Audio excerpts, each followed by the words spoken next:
Assalamualaikum warahmatullahi wabarakatuh. Perkenalkan, nama saya Abdul Zafran dari kelas 11 IPA 1. Di sini saya akan menjelaskan apa sih sistem peredaran darah manusia itu.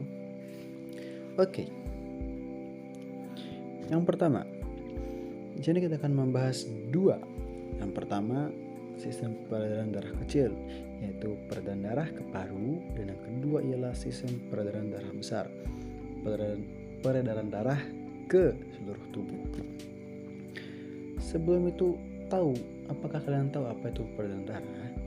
Sistem peredaran darah manusia merupakan jalur transportasi bagi sel-sel yang tanda kutip tertutup dan ganda, di mana darah mengalir ke seluruh tubuh melalui pembuluh darah.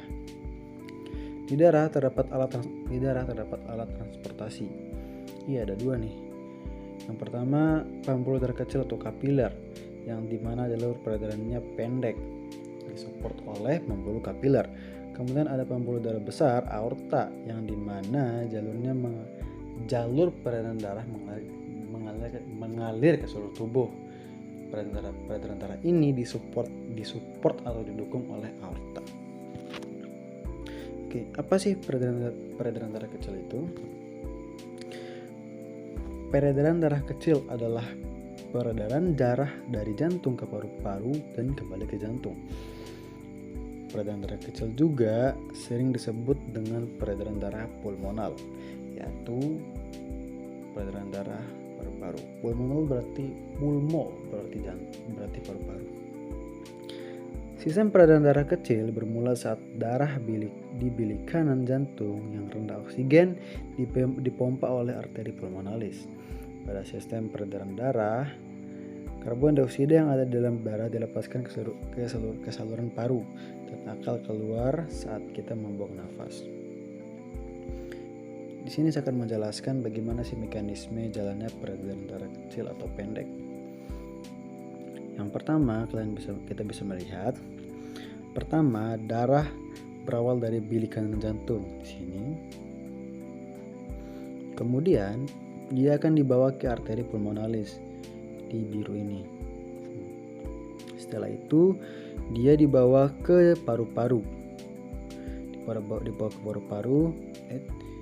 ke paru-paru untuk melepaskan oksigen, untuk melepaskan karbon dioksida dan mengambil oksigen. Oke, setelah darah mengambil pasokan O2 atau oksigen, kemudian darah yang kaya oksigen akan melanjutkan perjalanannya ke vena pulmonalis di sini. Dan setelah itu dia akan masuk lagi ke sini, yaitu jantung di bagian serambi kiri, dan akan ditransfer ke bilik kiri. Nah, itulah yang dinamakan mekanisme peredaran darah kecil atau pendek. Ya, memang segitu. Sudah dibilang juga ya pendek. Kemudian lanjut, apa sih peredaran darah besar itu? Peredaran darah besar atau bisa dikenal dengan peredaran darah sistematik, yaitu merupakan proses yang panjang yang melanjutkan kerja dari peredaran darah kecil. Sistem peredaran darah bermula ketika bilik kiri jantung memompa darah yang kaya akan oksigen ke seluruh tubuh. Iya, beginilah proses mekanisme jalannya peredaran darah besar atau panjang. Setelah darah kembali ke jantung, tepatnya di bilik kiri jantung, setelah darah tadi kembali ke bilik kiri jantung, darah yang kaya akan oksigen akan dipompa ke seluruh jantung dengan rangkaian. Pertama akan melalui aorta di sini. Kemudian pembuluh nadi besar nih, aorta.